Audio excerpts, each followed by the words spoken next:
Pour les besoins de l'anniversaire, on a une pause café poursuite.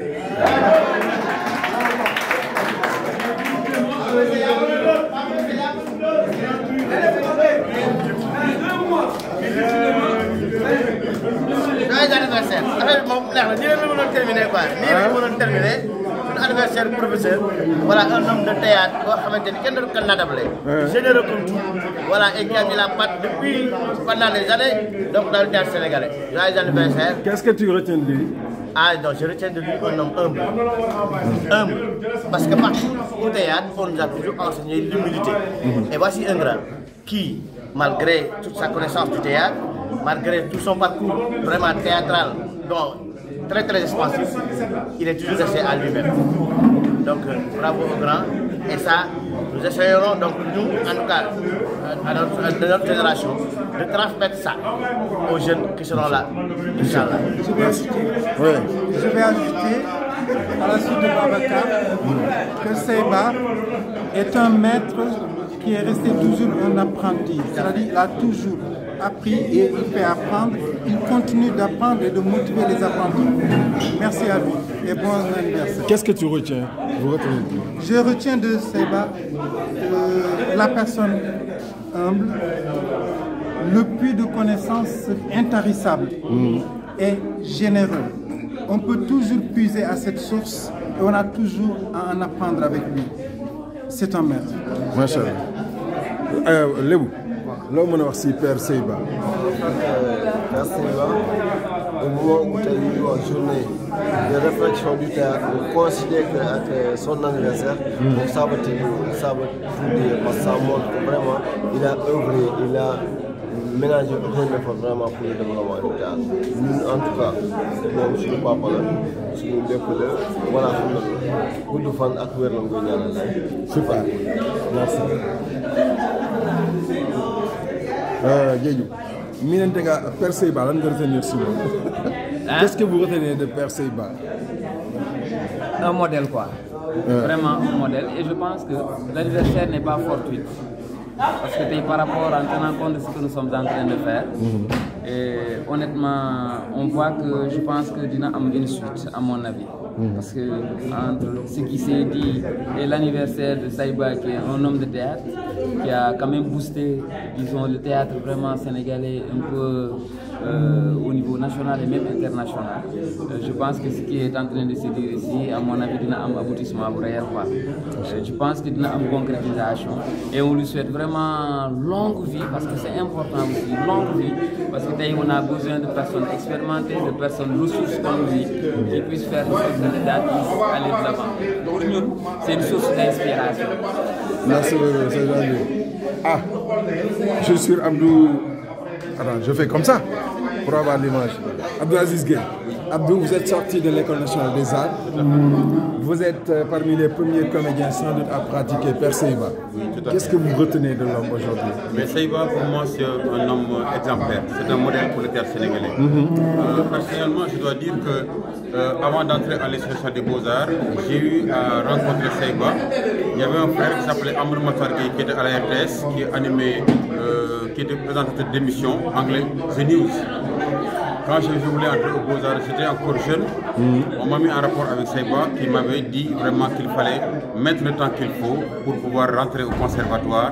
Et je me suis vraiment très intéressé à ce qu'il faisait, à suivre ses spectacles, jusqu'au moment où je suis sorti de l'École nationale des Beaux-Arts pour intégrer officiellement le Théâtre national d'Agnès Sorano.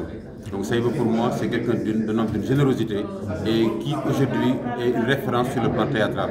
Et merci qu'il a compris vraiment le jeu. Il est encore toujours parmi nous pour nous montrer vraiment la bonne voie afin d'accompagner encore notre engouement dans le théâtre sénégalais. En tout cas, nous lui souhaitons joyeux anniversaire et vraiment Saiba. C'est le théâtre sénégalais. Merci beaucoup. Et puis, jour anniversaire, nous tombons dans théâtre. Ci atelier bi bis bi mu wara jexé mu nek anniversaire coïncidence boobu waaw dafa neex tu sais pourquoi lu nek yalla fi mu koy bolé man dama né nit ku nek fa la yalla di jaaralé dafa am lutax tay bis bi mu fekk ko fi ko xam calendrier bi mu chargé tay ñi def vraiment des journées de réflexion pour la relance du théâtre sénégalais où toutes les entités sont là au niveau de l'hôtel Arc-en-Ciel mais Saiba di fi anniversaire am daf ñuy won encore impact bi Saiba am ci biir théâtre bi ndax yalla mom moy choisir bés kon bés bi dellu ci pour Saiba dafa neex yalla na ko fête année encore. Merci beaucoup. Bon, ñu dem xool gars yi fële après ba may ñëw si ñoom Pape voilà c'est la pause. Ben, on va voir.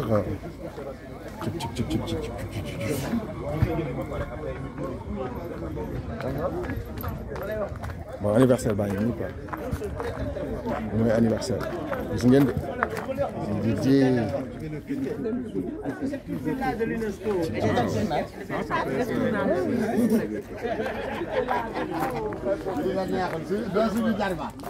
mais doo feesal kaar bi doo feesal kaar bi rek ñëwul bi ñu seexal kepaaru maam ñëw na Babacar waaw kaay fii nii ñu wax ma tuuti loo xam ci Père Saiba.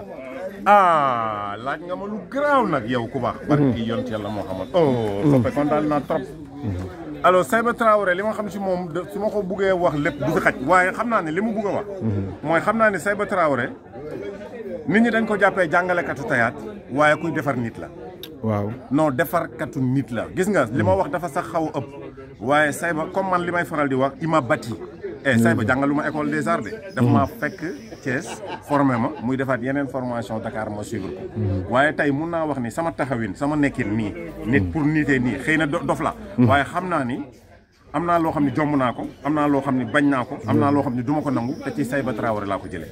kon wax dëgg fa yàlla soo ma laajee ci Saiba li ma bëgg a wax lépp du ñëw mais li ma la mun a xamal daal mooy man. dama kaa idolâtré tey wallahi azim tey su ma mënoon wax ni dama am beneen yonent man Saiba Traoré laa jox sama bopp. macha allah wallahi azim ba pare jour anniversaire am tombé ñuy wax ci waxu théâtre. mu assisté ko ñuy waxtaan ci théâtre ba pare li gën a doy waar mooy ñuy waxtaan ci liy defaraat théâtre bii di ñëw mu tombeek jour anniversaire am. kon wax dëgg fa yàlla ñu ngi koy sant bu baax a baax a baax a baax di ko gërëm di ko wax ne yàlla na ko fi yàlla bàyyiwaat ba ci kanam parce que formé wul ay nit pour ñu def théâtre kese waaye dafa formé ay nit pour ñu gën a nite. kon moom mu continuer di nekk ci réew mi day am njariñ ci ñun parce que ñun ak suñu ñu topp suñu ginnaaw li ñu nekk xale am na ñu topp suñu ginnaaw. ñooñu topp suñu ginnaaw man gis naa kuy jooy pour gis Saiba Traoré gis naa kuy jooy pour gis Saiba Traoré te li may wax Dieynaba mun na ma témoigner gis naa ku bëgg a gis Saiba Traoré ba mu jaral ko muy jooy bëgg ko gis. parce que xëy na li ñuy wax ci moom xëy na yow li ngay wax ci moom xëy na li keneen di wax ci moom. tax na ñu bëgg ko gis ba mu ñëwee Sorano ci suñu formation yi xale yi dañ doon daw. waaye benn wax rek la waxaat mooy gën leen jël seen bopp gën leen fonk seen bopp xam ne lii ngeen di def métier la kon doy na waar daal Saiba daal mënu ma wax ci moom léegi wallahi est-ce que amul dara loo gën a marqué ci moom loo xamante ni jaar ngeen fa. non dama nekk ci benn atelier di animé est-ce que du ma jooy tamit di animé di animé après ma tàggu ko après ma waxaat ko loolu mënul ñëw mu bind benn affaire bu toll nii mu ne ma naka ñëpp yëg mu wax ma ni sama doom bu Babacar Sy ñaanal naa la wallahi azim loolu wax te waxaat na ko démb ñaanal naa la ba pare formé naa la ñaanal naa la Babacar Sy bi demal bul Saiba donc a idolâtré man sama yonent voilà foofu la macha allah ndeysaan waaw mais lii formé naa la ñaanal naa la loolu la ma waxaat démb ñëpp toog mu ne ma Babacar Sy bi formé naa la ba pare ñaanal naa la bu ragal demal wallahi azim loolu la ma waxaat démb mais comme wiir waaye doo daanu non Saiba donc a idolâtré yow macha allah macha allah alors ça fait plaisir tey ma wax ci moom wala ma partagé moom ak ay moom macha allah voilà merci beaucoup Sopé xaaral ma jël anniversaire ba am anniversaire ba ay nii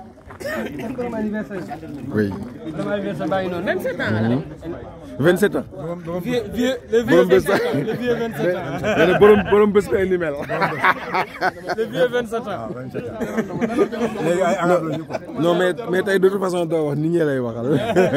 Mada lan nga retenir ci Père Seyba? Alors, un grand homme,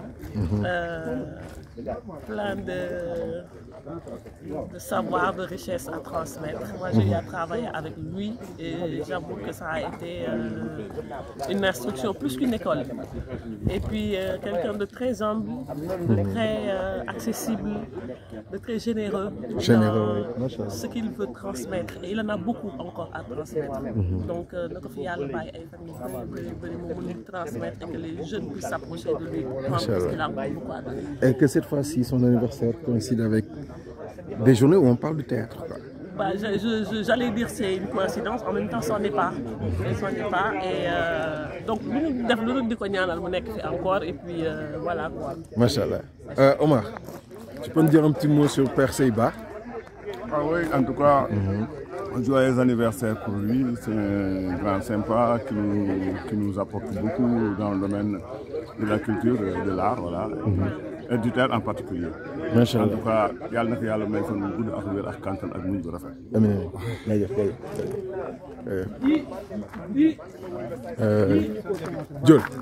Diol yow Père Seyba sa xarit la.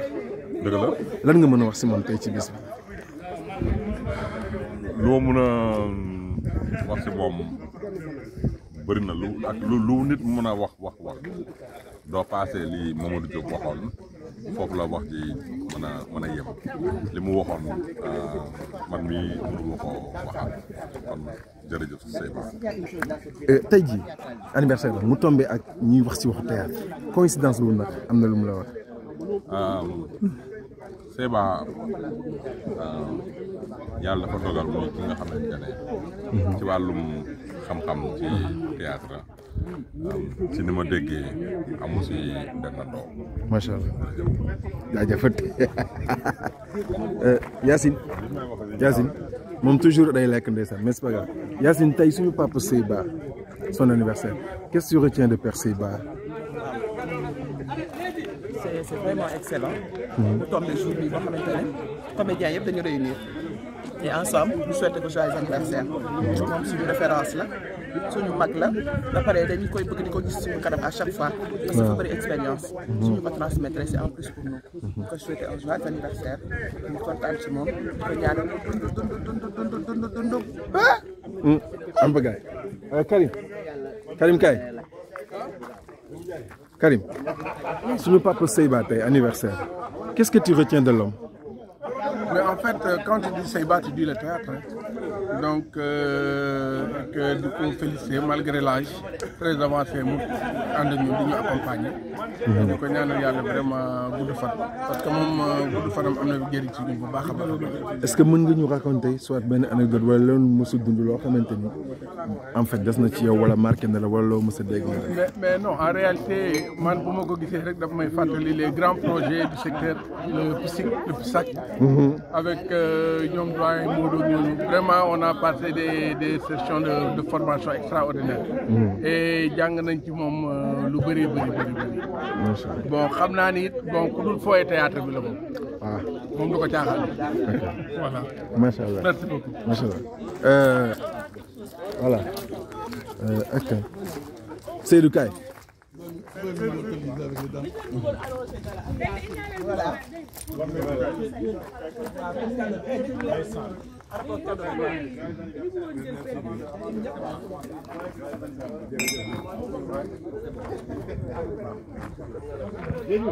Assane laa bëggoon déranger tuuti quoi.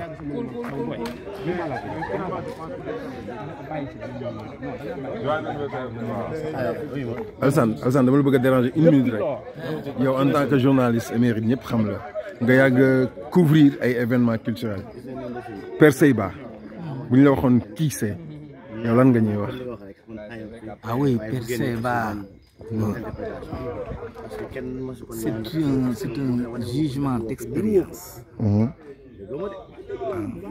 dans la mise en scène, dans le secteur du théâtre précisément. et également dans le secteur de la création littéraire. Et ce qui est impressionnant chez lui, cette générosité de partage de son expérience dans la transmission de ses connaissances aux jeunes.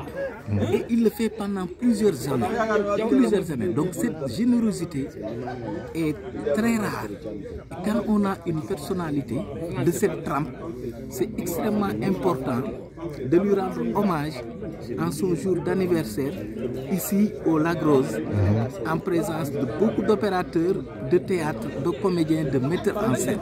C'est ça que je retiens de Seyba Traoré quand il a été le directeur de l'Orchestre national, quand il a été le secrétaire général de Sorano, quand il a été aussi au cœur du dispositif du Festival mondial des arts nègres en 2010, et quand il a été également avec Omar Ndao et Jean-Pierre Lers. Son et lumière. Son et lumière, les spectacles Son et lumière, et le regretté Mamadou Diop également. Donc, ils ont fait beaucoup de créations, beaucoup de productions de grande envergure ici au Sénégal, et ils continuent à accompagner donc les jeunes, et ça c'est une générosité extraordinaire. Machallah, merci beaucoup. Merci. Kan moo des Pape Maïssa na nga def. Pape, tey anniversaire du Père Seyba, qu'est-ce que tu retiens de l'homme? Ce que je retiens de l'homme moom mooy que ni nit ku baax la. oyof koo xamante ni du fekke fu ay nit di histoire, du fekke foo xamante ni dañu fay yàqee dara. te loolu nekk na loo xamante ni bañ ko xamee ba tey ji loolu la wane taxawaay boobu la am wax dëgg yàlla référence la fii daal te yaakaar nañ ni ñun bu ñu awee ci ay tànkam tamit dina jafe trop pour ñu àtte ñu daal. yàlla na ko yàlla jàppale bàyyi ko suñu kanam ay at ba ñu taxawaat di feetewaat anniversaire am ñu nit yàlla yóbbu ñu ba ñu dund tamit li mu dund ba dépassé ko waat moom it. yàlla na yàlla defal lépp. D'accord. Papa ngi de ñu xool ko bu baax de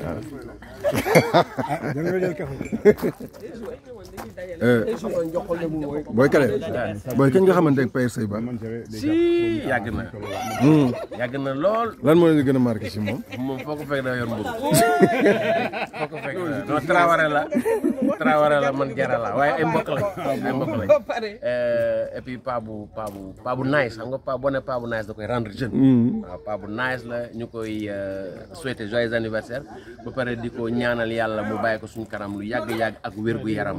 ak wérgu yaramu poche aussi wérgu poche. ok yàlla may ko vraiment. est-ce que am na mës ngeen seq ak pa bi liggéey wala mës nga lan moo la marqué si mise en scène yi mu def wala si. waaw il a été toujours constant man bi ma ko xamee yàgg naa boobu nekk gu ma sax si théâtre laa commencé di seetaan Sorano lu muy def bu ma dugg si théâtre il a été constant et je vois que kuy jàppale xale la aussi. moom day jàppale xale yi day jël ay xale bu amee ay mise en scène wala lu ñu ko dénk day jël xale yi teg si wetam. ba pare di la tàggat muy def ngay jàng en même temps. loolu vraiment c'est un bon professeur c'est un bon metteur en scène. macha allah léegi benn xale grand mi ngi nii quoi. École des arts Sané. Bon yow je pense yaa ngi pratiquer pas bi ba tey quoi. Qu'est-ce que tu penses du déjà c'est une référence au Sénégal. Donc yàgg nañu dégg turam bu yàgg avant ñu yegg si École nationale des arts. Donc la chance qu'on a fekk École nationale ba léegi donc je pense que ni vraiment chance la boo xam ne si on avait aujourd'hui des milliards on allait lui donner. Moi si j'avais des trésors aujourd'hui j'allais lui donner quoi. Et le hasard n'existe pas.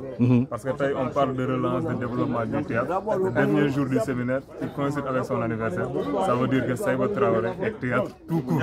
Ok. Et lan lay faral di leen ko dénk au niveau de l'école ci conseil. Li mu ñuy dénk c'est vraiment il essaye de nous pousser à la professionnalisation. Et que expérience bi nga xam ne moom la am.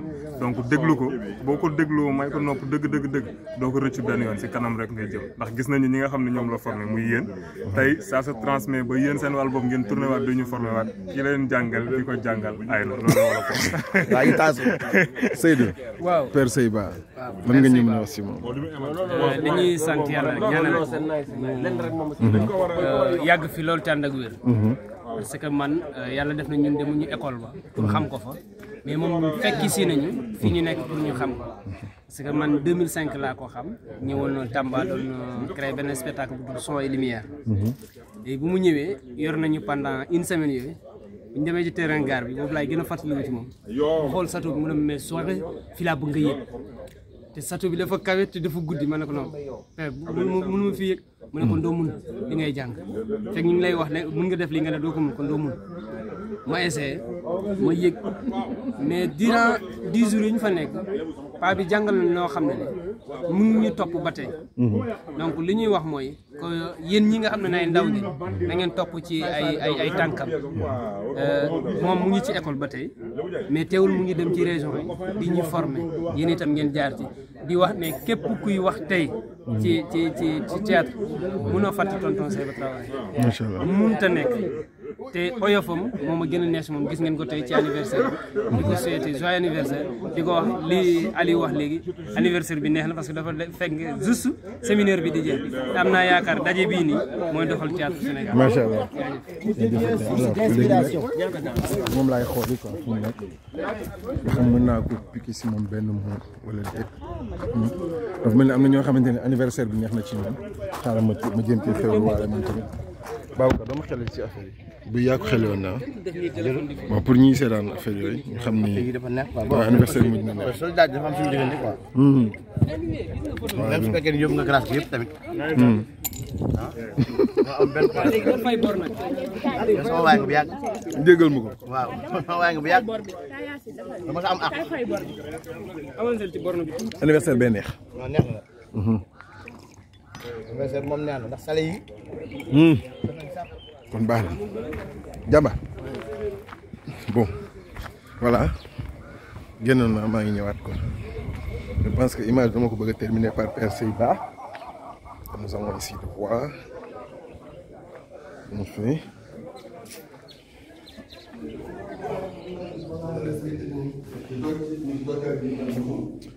Joséphine fii baaxul xam nga ñëw ni daal oui je veux juste un témoignage sur le Père Seyba lan nga retenir si moom. li ma gën a neex si moom sa voix. sa voix. Il a une voix extraordinaire, une présence aussi scénique extraordinaire. Et je l'ai connu, je pense, dans les années 90 quand je suis arrivée au conservatoire. Et il y a quelque chose chez lui qui m'a beaucoup émue. C'est quand j'ai appris la disparition de son épouse que je ne connaissais pas. Mais j'ai vu quand il a mis ça sur Facebook, ça m'a beaucoup attristé de le savoir. Donc ça c'est quelque chose qui m'a toujours ému en lui, sans vraiment avoir aucune idée de sa vie intime, quoi. Mais en ce jour magnifique, je lui souhaite une longue vie et de continuer davantage aussi à mettre en scène, car un comédien, un metteur en scène pratiquement ne part jamais à la retraite. Donc mes meilleurs vœux l'accompagnent pour cette magnifique journée. Merci beaucoup.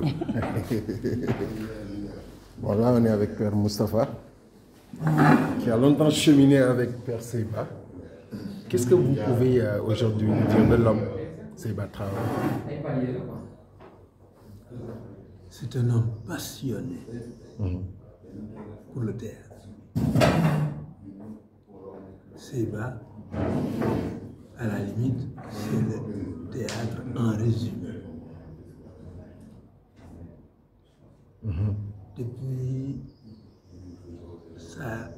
son adolescence, si je puis dire, pour ne pas dire sa tendre enfance, depuis son adolescence, Seyba était déjà dans le théâtre. Si je puis me permettre d'évoquer certains noms de sa génération, du genre Yvon Bailly, et quelqu'un dont j'oublie le nom, mais qui était également un grand féru du théâtre. Seyba, depuis l'école primaire, secondaire, il était déjà dans le théâtre. Le fait qu'il aboutisse en tant qu'enseignant, homme de théâtre, chercheur, metteur en scène, c'est le juste aboutissement d'un cheminement long et fécond. Long et fécond. Et ça, c'est bon, beaucoup me déranger, mais il faut me sacrifier mon ben de monter, quoi. mon fils. Mais oui, mon père. Père tey jii vu les circonstances macha allah ñi def atelier bi ça tombe mu coïncider ak sa anniversaire ban message ngay lancer aux jeunes artistes ak fi théâtre bi toll. mais li ma leen di wax bés bu nekk rek d'abord dina ñaan di leen wax également non seulement yaakaar bu ñu am ci yéen mais kóolute bi ñu am ci yéen dafa am sama benn mag mu doon wax ku la ñeewul du topp say tànk dafa mel ni ñun am na ñu jiitu woon ñu topp seen tànk ñun nag defe naa ne duñ leen xoolee rek day jàpp ne puso bi réewul si loxo ndax nag wax dëgg yàlla taxaw ngeen métier taxawaay boo xam ne dal na suñu ko xam nañ ne wóor nañu ne duñu fi jógee am na ñoo xam ne wax dëgg yàlla mu ngi ci loxo yu sell ay loxo yu yoo xam ne am nañu yaakaar ne c'est gis nañ ko déjà dina yóbbu métier bi lu surtout ñu jóg et puis lu gën a kawe fi ñu jotee wax dëgg yàlla yéen daal loolu encouragé nañu yow di ngeen dugg yombul am lu ngeen semal waaye fula bi ngeen ci def mooy defe naa firnde la ci ne di ngeen ko yóbbu fu sore te xam ngeen également lii ngeen dugg lu mu doon loolu dafa am solo mais di nga dugg li mu doon la am na solo mais dafa am génération yu bëri yu ñu laaj kan mooy Seyba wala lu ñu xam ci moom ku nekk wax jaar-jaar bu mu am sa diggante ak moom ñii dem nañ ba sax am fu nga teg foo xamante ni sax mën naa ne sax jéggi na dayoo ci gis-gis ndax loo def ci ñoom ci mbaax ci nit kenn ni moom formé mu en tant que comédien mais dafa maa defar comme nit. mais loolu itam kii la rek d'abord seen baax ensuite noonu la man damay wax toujours liñ la jox dañ la ko amal fexeel ba joxee ko ñun ñu amoon suñu mag yoo xam ne wax dëgg yàlla taxaw suñu formation am ci motuwaay bu mu sëkk kon léegi du ñu tolloo fenn fi surtout mu am ci ñun ñoo xam ñu ngi wàññeeku ñun dafa nekk ñoom ñëpp li ñu doon def ci bu baax ku mel ni Mamadou Diop mel ni ñooñu da ngeen fi liggéey boo xam ne wax dëgg yàlla il faut ñu tam ñu jàpp si ba bés bu ñu tasee ñoom de l'autre côté ñu bañ a am gàcce. dañoo gisee ku mel ni Moustapha Mbaye ba léegi mu taxaw ci. ku xamoon jaar jaaram. nga xam ne wax dëgg yàlla kii lii muy def ñëpp war nañ ci jàpp si yow mii nga xam ne yàlla may na la chance nga ànd ak moom góorgóorlu yéen ñi nag loolu lañ leen di dégg. góorgóorlu lañ rek avancé. waaw daf rek yéen seen baax la rek. mais dundal daal. amiin waaw yow bokk nga ci référence wu ñi ñu xam ak ñi ñu xamul. yow bokk nga si ñi yiwal théâtre ñu tax ku leen xool jox cër théâtre par force. te ci loolu nga ñu tàggat. ñuy jéem a topp ci sa ginnaaw mais lépp yow la. lu ñu wax nag bàyyi leneen li ndax cër boo am si ñun. cofeel boo am si ñun réconfort yi jox ñu sax cër boo xamante ni àggul foofu lépp nga sa modestie bëgg rek ñu baax man boo na ma ni bu ñu la doon waxal choix ci ñi gën ci àdduna boo soññee mu nekk ay artistes comédiens. c'est clair. donc yow dundal. jërëjëf amiin dundal. merci beaucoup Fiston jërëjëf.